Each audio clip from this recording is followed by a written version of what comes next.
right now after the lunch, we are having 4 tracks concurrently going on, parallelly going on.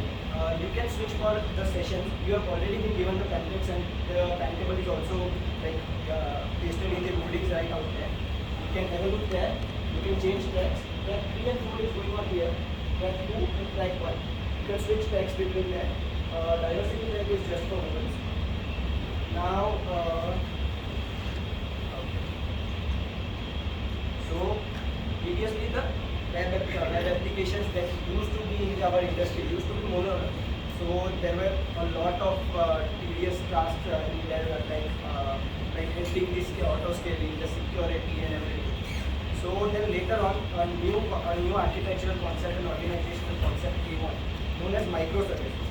So our first speaker, he is having 15 plus years of experience in Java and cloud native architecture on AWS, an expert in migration of on-premises monolithic application to microservices, and he is going to speak about microservices observability with AWS OpenSearch. Please welcome Mr. Ravi Soni, cloud architect.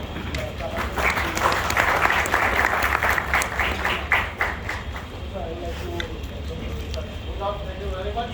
I would like to welcome you. Oh, yeah. Thank you so much. It's a pleasure.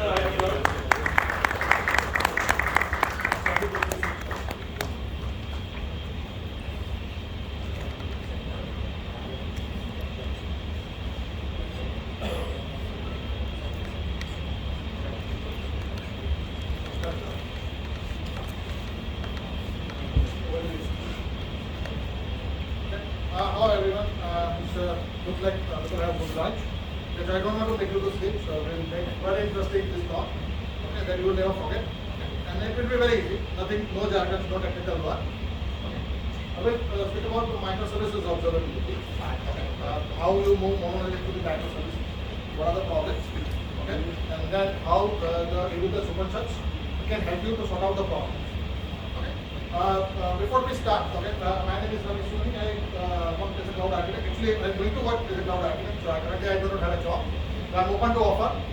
If you have anyone for today, else I'll join to this bishop talk on the button.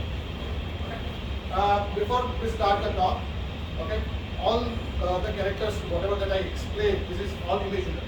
So don't take personally. There is everything is like Big Boss. Okay, it's scripted, imaginary. Okay, if someone gets affected or something, then it's just coincidence. Okay, so just enjoy. So my name is Ravi Soni. I go to work as a cloud architect on the research software. I have 15 years of experience working very old days, maybe to the ASP.NET, then moved to Java and started from very early from the college life. And I have done lots of distributed applications with the messaging and event-based applications development. I'm quarterly cloud expert, so basically you hire a team or you hire me. Okay, you save the money. I do everything: code, use testing, automations, DevOps, QA, architect, production supports, everything in a one solution. So you hire me or you get it and me. Okay, so this is what I am. I'm an OWASP member, so I use lots of their software, their security practices, their one stop times and all that stuff. In my daily software practices. I wish to dive to India to US by car. So if anyone wants to sponsor this event, okay, I'm open. There is a drivable that can buy, go to the US end to end. Okay? So if someone wants to come, we'll do it. Free time, I watch cooking shows. I like cooking, foods, all the stuff. Or South Indian movies, they are fun. English movies. So this is what I do. My face, you can verify me, it is me. Okay. And this is my LinkedIn ID. I have to do the certifications. I will try to do it more, but don't get time. So this is today's agenda. Very simple, nothing complicated here. We'll talk about the monolithic applications, like what it does, how it looks like. Okay, simple stuff. We'll see how microservices change from the monolithic. We'll talk about the problems, characteristics in a very simple way that everyone can understand very well. We'll see the basic things that pillars that you need to understand when you move to the microservices. Okay, if you don't do, it will screw your life. I'll explain you how. Okay. We'll see how the AWS OpenSearch ecosystem. I market as an ecosystem because it's a part of a larger software state. Okay, it's a one software, but it can connect with so many different software that you can do so many things. Okay, and for that you should visit open atm.io website, okay, which can help you to understand that how AWS OpenSearch can fit with your security requirement, observability, your data management, analytics, and so many varieties that even like probably not possible for me to explain in this 30 minute video. Okay, so I will go with the very top level, very basic ones. Okay, so you at least know the hands-on, whether if you want to use it, then what you can do with that. I'll walk through some very simple applications, very basic, few lines of Java code application that I have built and parked on the GitHub. You can download it, you can play with this one with the entire setup that I have prepared for this demo. I'll not show you any of the demonstrations actively here, okay? But I have captured so many screenshots, okay? After the implemented of the observability, like how it would look like in the AWS OpenSearch, okay? And then the diagram difference between the simple microservices and then microservices implemented with the observability solution state. Okay, so you can understand the difference why the things are looks different when you move into the production and when you develop. Okay, and then we'll open with the Q&A answers. Okay. So monolithic applications, very simple, like a fat elephant, do very bulky. Actually, the monolithic word is basically describe the large single piece of stone. Okay, that's called a monolith in the basic terminology. So the previously, like when Java started, people built those big fat panda applications hosted with the gigs of memory. Okay, and then that's a very heavy. Okay, so it looks like elephant. It does tons of things, very heavy lifters. Okay, but not flexible. It cannot move fast. Okay, you need to plan for operationals and many things in advance. Okay, and it's remained in the existence. I have seen many companies or the banks who have started their journey in like the .com era. Okay, they are using those kind of applications and they still serve them. Okay, they are not able to change because it's difficult to change at that level. So, guarantee it looks like a spouse. Okay, I'll be gender neutral. Okay, it's when you build it, it's remain in your life. Okay, it doesn't go out easily. Okay, it stays. So I built one monolithic application 10 years back in my company with the Wildfly. I deployed it recently, upgraded. That application processed 10 million documents in a near real time over a decade. Okay, 32 gig memory and 8 core CPU. Allocated a decade ago, still the same processing power. Uptime is more than a year state. Okay, and no one goes there, no one checks there. Okay, no one takes care. Okay, anyway, the applications are very easy, very stable. Okay, operational cost is very predictable. 2 servers, we operated, we paid it on the data center. Same system moved it to the AWS. Okay, big fat panda applications remain there, and it's still serving every day 10 million real-time documents, audio, videos, all kind of content that you process. Okay, if you forget the anniversary, basically this is for a maintenance schedule. Okay, it will give you headache, but it's fine, it's survive because you have enough power there. Okay, to mitigate the situation. Okay, so it would not cause you much problem. Okay, so very simple. And these applications still exist, and that's why this application called the legacy. Okay, microservices would not get legacy status. Okay, like Sachin Tendulkar can become a legacy of the Sachin Tendulkar. So these are this kind of applications. Okay, then many banks, telecom still operate those ways. When you move to the microservices, very simple. You have one guy maintaining so many animals. Okay, because you have an elephant, one guy can maintain one elephant. Okay, but one guy cannot maintain so many small animals.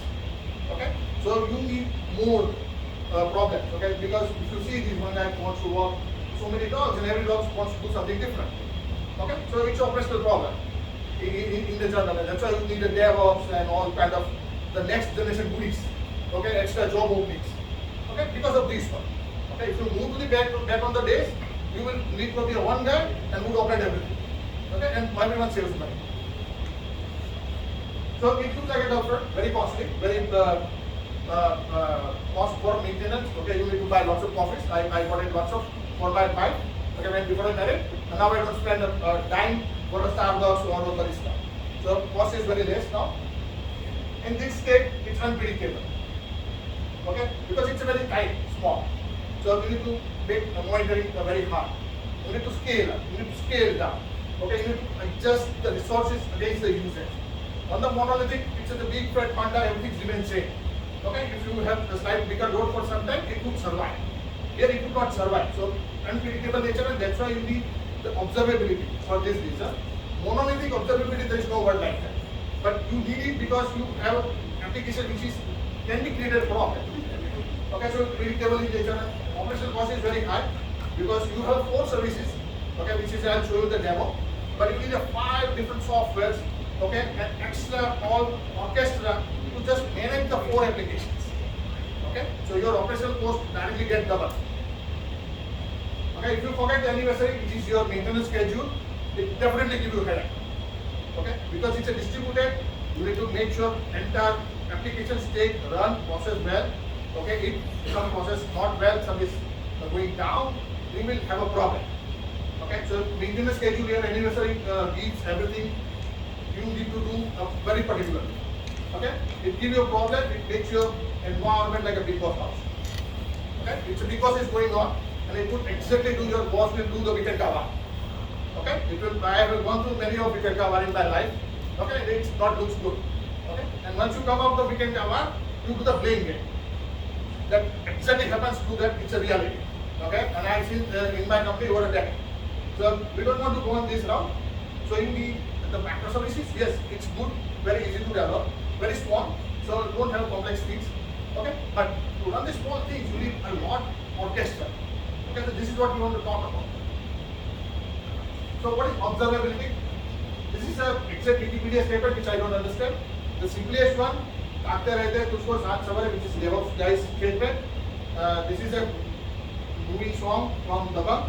Okay, so आते रहते means it's a लूटना, भूलना, ताड़ना. These are all different Hindi words of observability. Okay, तुझको means DevOps talks to the microservices which every day do it. Keep observe, what's देखते रहो, monitor करते रहो, ग्राफ देखते रहो, अलर्ट्स आया नहीं आया. Okay, and साथ सवार which is a 24/7. Okay, you need to keep doing it. You need to arrange the manpower. You need to arrange the software of doing that. So this is the simplest explanation of the microservices implementation of the observability. So you need to basic 3 things. Okay, which can cause you the trouble.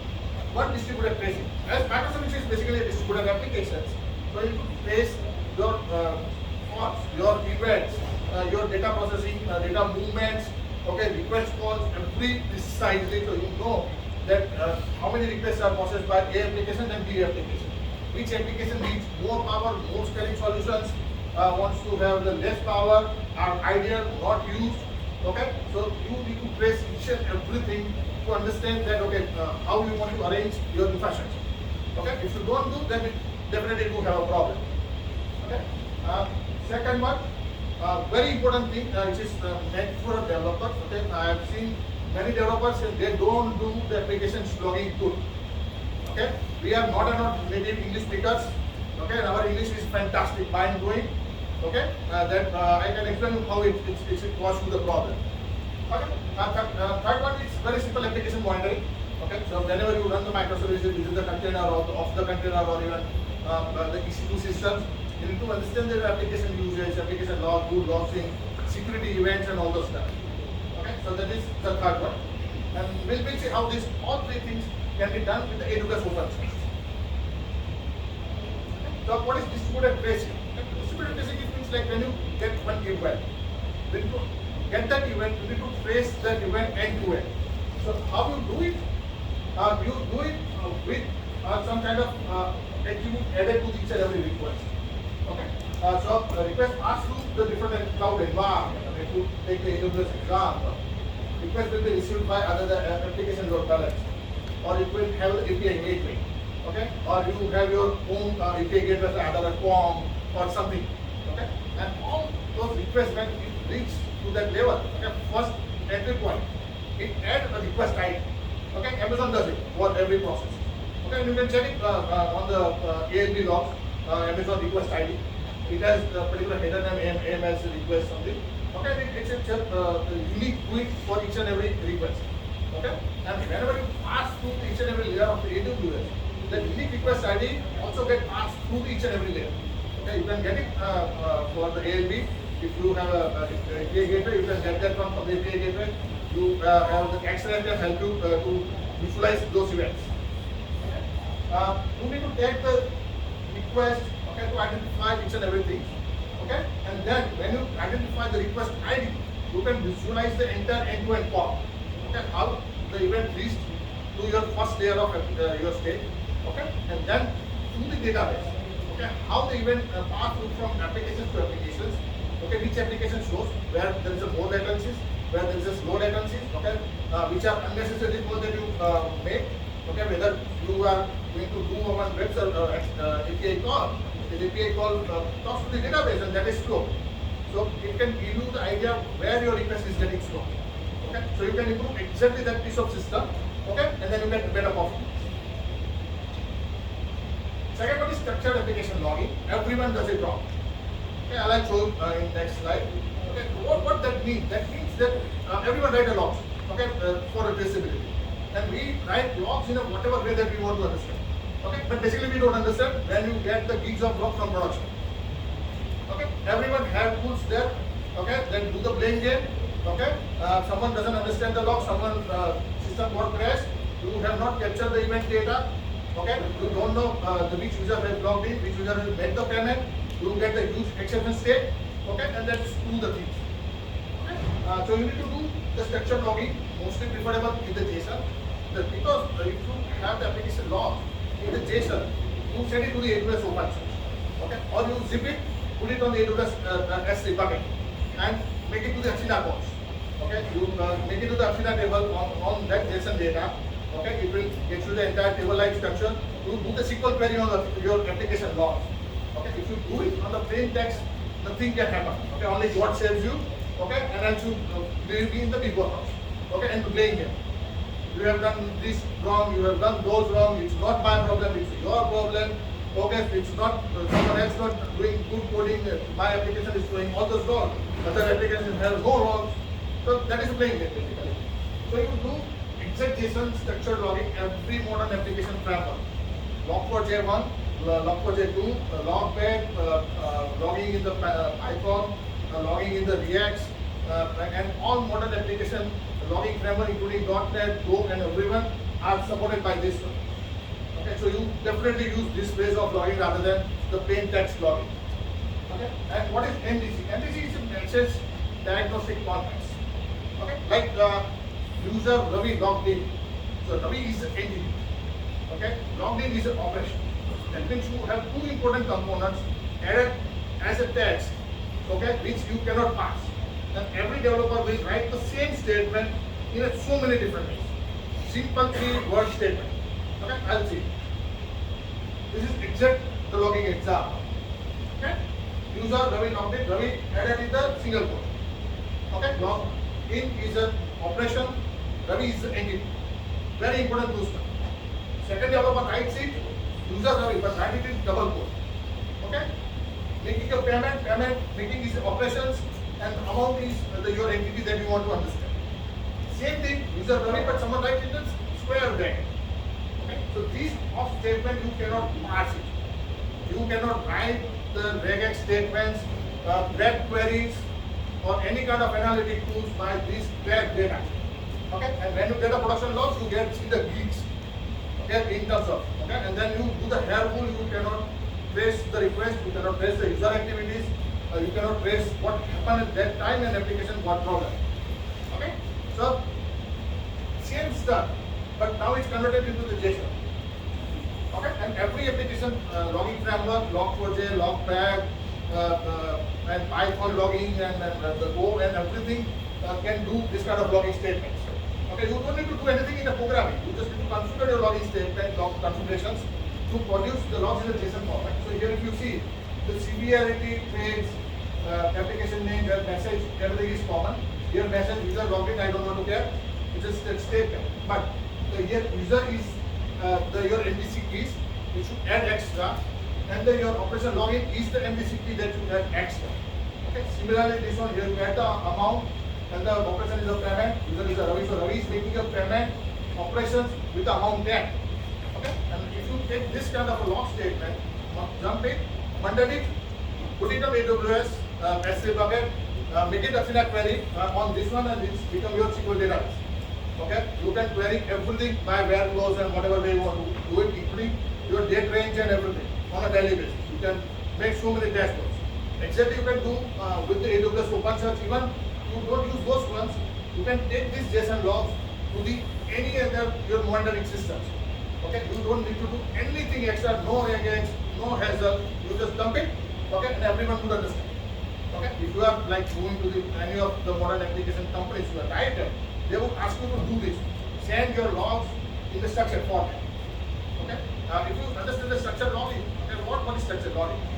If you see the Tomcat access log, or HTTPD access log, or NG access logs, they all logs are structured logs. They are defined with the standard that called the access logs. Okay, this all HTTPD server produce the logs in the exact same manner. So that is a machine parsable log because it's the same format. People have wrote the regex expressions and processing events, but your application is not standard. Okay, so no one would bother to write the statement and logging processing events for you. So better to turn your application logging into this form. Okay, and then you make the whole sets of analytic on this. Date server logging, yes, I explained it. It's an access combined log. What it called? Postgres database is a structured log. FTP is a structured log. Your operating system secret SSH message, that is a structured log. And people have worked to understand and parse that data. Your application is not a standard that used by the entire world, so no one would write a parsers for you. Okay, so ultimately you are writing the things to generating in the garbage system cause the problem. Okay, but you do not have a clue what to do with these logs. Okay, another operating system logs activity monitoring. Okay, which is very common when you have the monolithic applications. You do it. So how OpenSearch fits in this? OpenSearch is a community-driven Apache license software managed by AWS and the open source group. It's hosted on the GitHub. Entire source code is available. Okay, it has two main components. One is OpenSearch, which is your search engine, data stored environment, and to see the data, to make the operational queries. You have OpenSearch dashboards. So both the things combine together. Okay. This is very basic things about the OpenSearch. If you see the OpenSearch history, it started from the Elm state. Okay. Elm state basically it's like the Elastic log stage in the Kibana. So here Kibana becomes the dashboards and the Elastic becomes the OpenSearch. Log stage is still the remain same applications. Okay, and then you can use it here also without any problem. So this is what OpenSearch and more than 200 companies and the Amazon is right away directly updating and maintaining the code, and extremely fast development is done on this one. Current release is at 2.4, just recently released, and people are like very aggressive to add so many goodies on this one. And so what is OpenSearch? Two things: very fast, scalable full stack search engine. Okay, so it's a Lucene-based software package. You can add your text data, you can add your any kind of a data. You can do the text search, you can do the full text search and like all the stuff. And pointer, make data like which can make into the clusters. You can have the hot data, cold data like cold historical data, and make a large scale environment like as per your requirement. Okay, there is no restrictions in this one. Application infrastructure logging, yes, you can do that one. You can automated alerts on that one. If someone try to break into your system, okay, or someone try to like make the 10,000 calls, you can pick the IP address. You can see that this one is doing something not appropriate.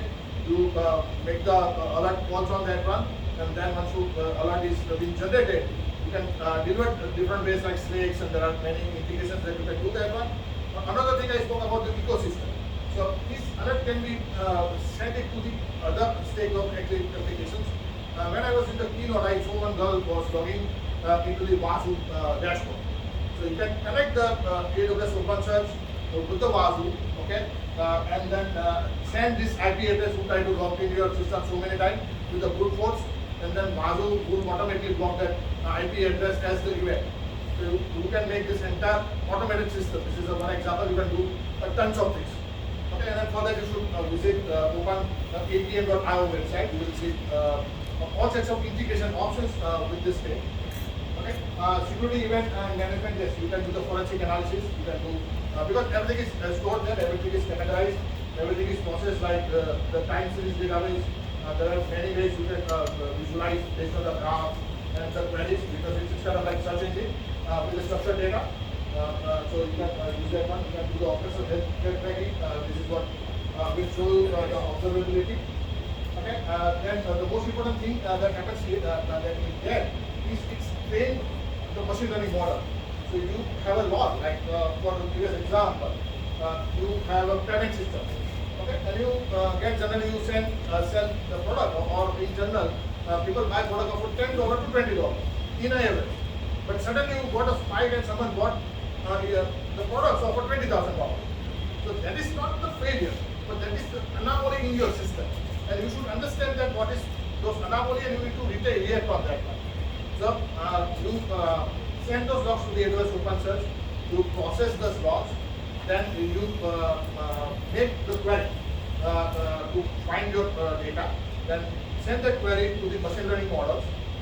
Machine learning model would keep training based on your data. So as you keep growing the data, it would keep training the model internally, and then it automatically predict the anomaly.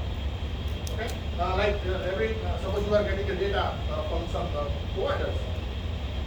Every hour in the day, okay, somewhere in the 12 to 1, you don't get the data. So the system will understand that, okay, this window, we should not expect the data. Okay, but somehow you at certain day, you got a data drop exactly in this window time. So that is not the failure event, but that is the anomaly in the operations. So here the machine learning model trained over the data would keep doing the model training automatically on the daily. Then it would raise the anomaly errors. Then you can you can analyze the data, and you can see whether it's a proper one or it's a real problem that you will act on. Okay, but those are the not failures. Okay, and then in the normal logging, either you find the success or a failure. But by breaking the red X or the gaps, you cannot find anomalies in your operations data. So here you can do that. Only AWS OpenSearch cannot make you everything. Okay, because it doesn't understand your applications. Doesn't understand how your distributed tracing is done with the various different state of the application, either the Java or the Python or the Go or different programming language or the software. So you need a distro of OpenTelemetry. OpenTelemetry is an open source software for generating the telemetry and metrics data of your applications, as well as the data. Before I will speak about this one later. The OpenTelemetry is API SDKs. To set up programming tools, you can do programming as well as it comes with the user agents.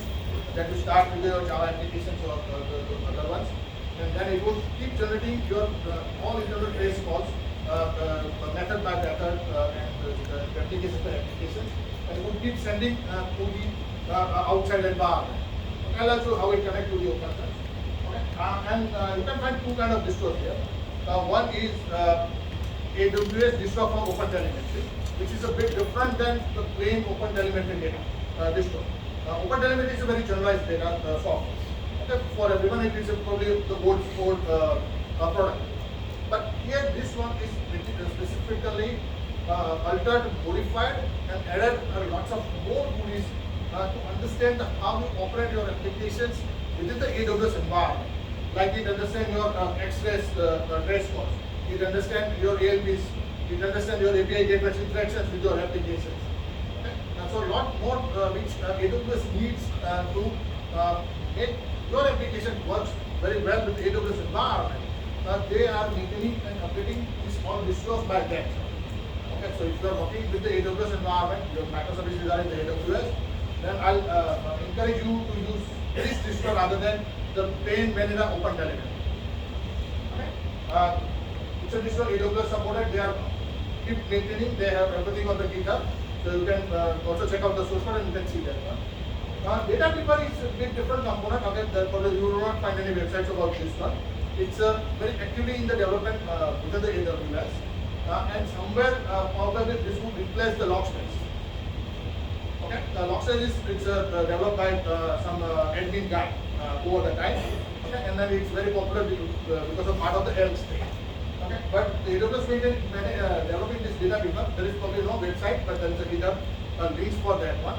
Okay, and then this links your telemetry and the OpenSearch.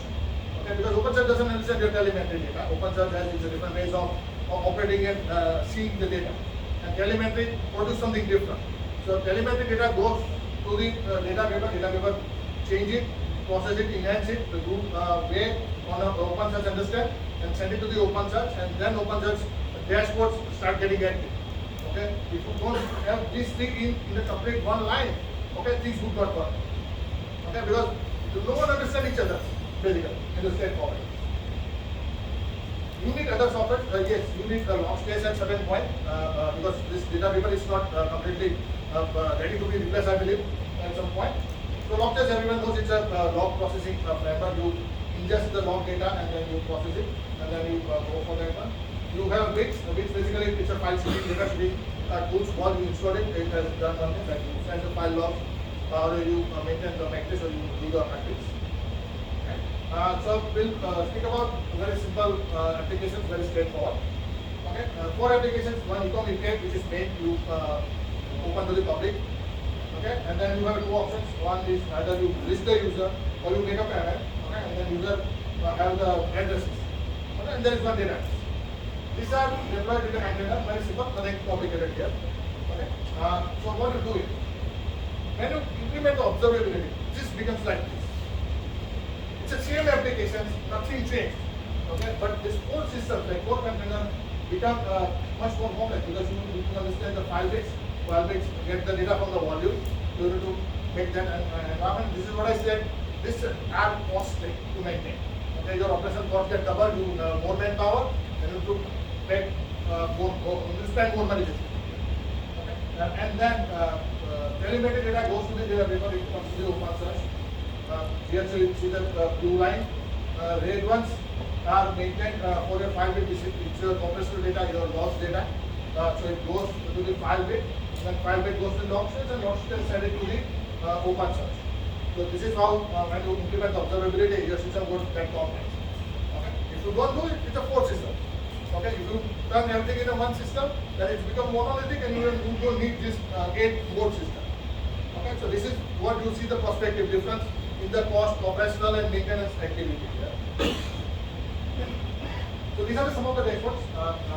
Like when you send this data to the OpenSearch. Okay, this is the applications that I developed and I collected the data. So you can see the ecom, user list, user API, and this payment to APIs. You can set the availabilities.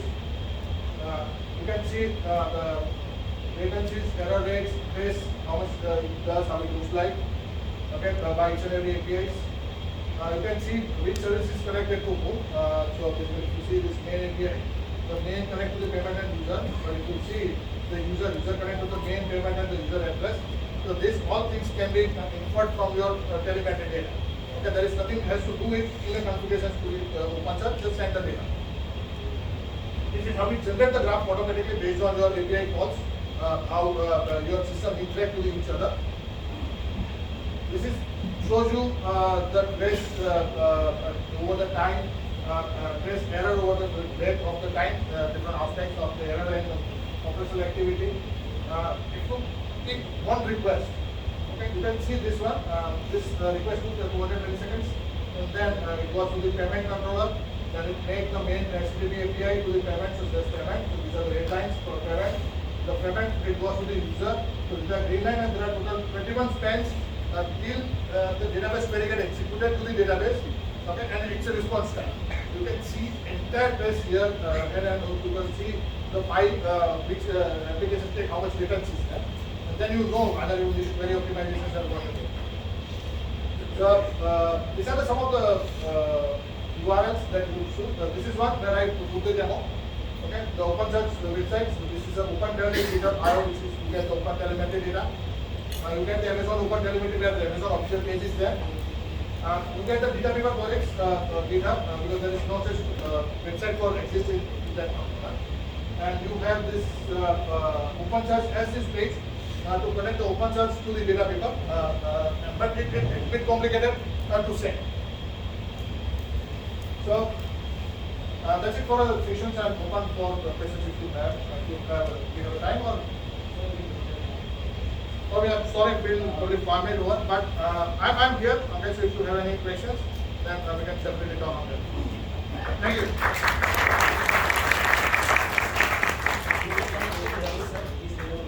I'm here, so if you have questions, we can go with the detail. All right, thank you.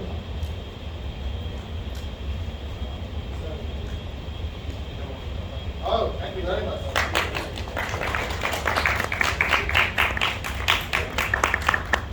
Thank you very much.